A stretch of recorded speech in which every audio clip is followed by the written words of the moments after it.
Vous souhaitez investir facilement en bourse et dans l'économie française? Eh bien les ETF dédiés au CAC 40 sont faits pour vous. Car un ETF CAC 40 vous permet d'obtenir les mêmes performances que celles du principal indice de la bourse française. Je vous explique tout ça dans cette vidéo. Avant de commencer, je vous rappelle que j'ai mis à votre disposition des ressources gratuites pour vous aider à mieux gérer vos finances personnelles et commencer à investir. Vous avez accès à un tableau de gestion de votre budget personnel, une liste des meilleurs ETF pour investir sur PEA et encore plein d'autres documents. Vous pouvez les télécharger gratuitement dans la description de la vidéo, il vous suffit de renseigner votre adresse email.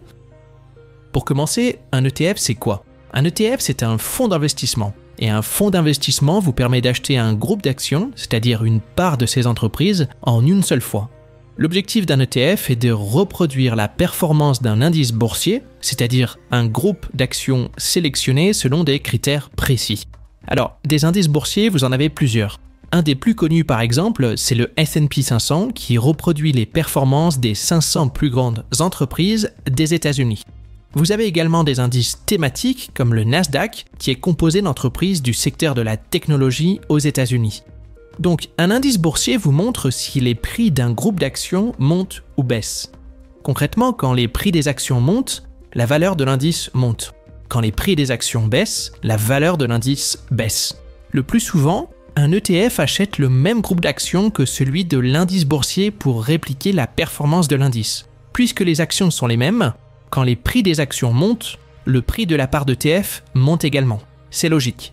L'intérêt des ETF, c'est que vous pouvez acheter et vendre des parts d'ETF afin de suivre la performance de l'indice boursier.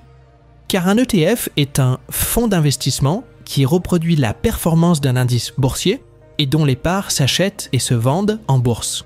Un ETF, c'est donc un fonds indiciel coté.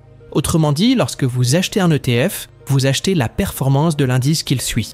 Maintenant, voyons voir ce qu'est le CAC 40. Le CAC 40, c'est le principal indice boursier français. Comme son nom l'indique, il regroupe les actions de 40 sociétés, et pas n'importe lesquelles. L'indice représente les sociétés représentatives de l'économie française et des grandes entreprises françaises. Et la liste est revue régulièrement pour maintenir cette représentativité. C'est pourquoi au sein du CAC 40, vous pouvez avoir différentes branches d'activité, mais on y reviendra plus tard dans la vidéo. Donc les sociétés du CAC 40 changent avec le temps. C'est-à-dire que le groupe d'actions qui compose cet indice n'est pas toujours le même. Chaque trimestre, c'est une institution indépendante, le Conseil scientifique des indices, qui choisit quelles sociétés restent et quelles sociétés sortent de l'indice. Et quand une société sort du groupe, une autre société la remplace. Autrement dit, des sociétés entrent et sortent régulièrement de l'indice. Pour vous donner une petite idée plus concrète des entreprises qui composent le CAC 40, vous voyez ici la liste des 15 premières entreprises qui font partie de l'indice. Donc vous voyez des noms connus, Total, L'Oréal, Airbus, etc. Et donc des entreprises de secteurs très variés. L'aéronautique, le luxe, les matières premières, assurances, etc. Cet indice vous permet donc de suivre l'évolution du prix des actions des 40 sociétés les plus achetées et vendues de la bourse en France. Et donc les 40 sociétés les plus représentatives de l'économie française. Parenthèse dans cette vidéo, j'ai un petit exercice pour vous qui va vous prendre 3 secondes. Si la vidéo vous plaît, mettez un pouce bleu et abonnez-vous à la chaîne afin d'être informé dès qu'une vidéo est publiée. Maintenant, voyons voir quels sont les meilleurs ETF dédiés au CAC 40 et les différents indices. Il existe en effet différentes familles d'indices qui peuvent par exemple prendre en compte ou non le versement des dividendes. Le CAC 40 le plus connu, celui dont parlent les actualités, c'est l'indice calculé sans intégrer les dividendes versés par les sociétés. Mais les sociétés de gestion qui créent et gèrent les ETF peuvent choisir un indice CAC 40 qui va intégrer les dividendes. Il y a donc 2 types d'indices. Celui qui va conserver les dividendes et les réinvestir automatiquement dans l'ETF, c'est ce que l'on appelle un ETF capitalisant. L'intérêt de cet indice est que vous n'avez rien à faire. C'est la société de gestion qui réinvestit automatiquement les dividendes au sein de l'ETF. Cela permet au passage de faire grossir la valeur de l'ETF.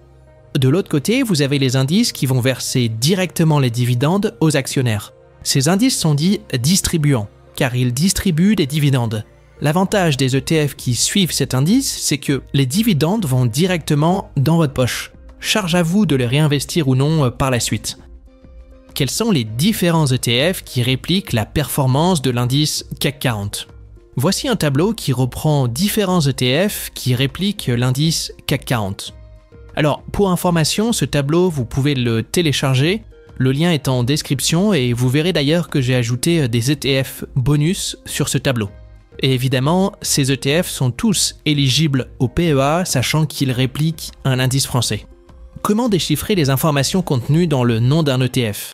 Vous allez voir que, en vérité, c'est assez facile. Prenons l'exemple du premier ETF, celui d'Amundi. Pour commencer dans le nom, Amundi, c'est la société de gestion qui crée et gère le fonds. CAC 40, c'est le nom de l'indice boursier que reproduit l'ETF. UCITS, cela veut dire que le fonds est conforme à la directive européenne UCITS sur les fonds d'investissement. ETF, c'est le type de fonds. DR, cela veut dire réplication directe, c'est-à-dire que la société de gestion achète les mêmes actions que celles de l'indice. Euro, c'est la monnaie dans laquelle vous pouvez acheter et vendre les parts du fonds. Et le C entre parenthèses, cela signifie que le fonds réinvestit lui-même les dividendes, c'est-à-dire que c'est un ETF capitalisant. Par exemple, le second ETF de la liste est exactement le même que le premier. La seule différence, c'est la lettre, entre parenthèses, D, qui vous indique que cet ETF est distribuant, c'est-à-dire qu'il distribue les dividendes. Vous verrez que ces informations peuvent se retrouver sur la plupart des ETF, quel que soit l'indice qui est répliqué. Quels sont les avantages et inconvénients d'investir dans un ETF CAC 40 ? Un ETF, c'est une excellente manière d'investir dans les actions des 40 sociétés les plus importantes et les plus vendues de la Bourse de Paris. En effet, en achetant une part du fonds indiciel, vous achetez le même groupe d'actions que celui de l'indice. Vous achetez donc une seule part de fonds au lieu des 40 actions qui composent l'indice. Concernant l'indice en lui-même, acheter du CAC 40, c'est investir exclusivement dans les entreprises françaises. Et je sais que pour certaines personnes, c'est important d'avoir le sentiment d'investir chez soi. Cela peut presque être rassurant, car ce sont des entreprises que l'on connaît bien et dont on est parfois même client. Mais attention toutefois à vos biais cognitifs, car ce n'est pas avec ces émotions que l'on fait les meilleurs investissements. A contrario, le défaut principal du CAC 40, c'est son manque de diversification. Vous le voyez sur la composition de l'indice qui apparaît à l'écran, le secteur du luxe y est prépondérant. Ces entreprises représentent pas loin de 25% de l'indice, ce qui est énorme. Si on y ajoute l'industrie, vous avez quasiment la moitié de l'indice qui n'est composé que de 2 secteurs, le luxe et l'industrie. Par ailleurs, depuis plusieurs décennies, la France connaît une croissance faible. Un ETF CAC 40 ne vous permet pas de profiter de la croissance plus vigoureuse des pays en développement. D'ailleurs, si vous recherchez des ETF plus diversifiés tant du point de vue sectoriel que du point de vue géographique, je vous conseille d'aller jeter un coup d'œil à la vidéo qui s'affiche actuellement en haut à droite de votre écran. Enfin, comment acheter des ETF ? Eh bien là, c'est très simple. Vous pouvez acheter des ETF au sein d'un PEA, un plan d'épargne action, afin de bénéficier de son avantage fiscal, ou vous pouvez également acheter des ETF via des CTO, des comptes titres ordinaires. Pour ma part, j'utilise principalement Boursorama pour mon plan d'épargne action et Trade Republic pour le compte titre ordinaire. Si cela vous intéresse, vous avez en description des liens de parrainage pour bénéficier de bonus d'inscription. C'est la fin de la vidéo. Si elle vous a plu, n'hésitez pas à la liker et à vous abonner à la chaîne.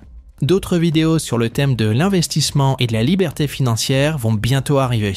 Et en attendant, je vous conseille d'aller voir les vidéos qui s'affichent actuellement à l'écran. À très bientôt.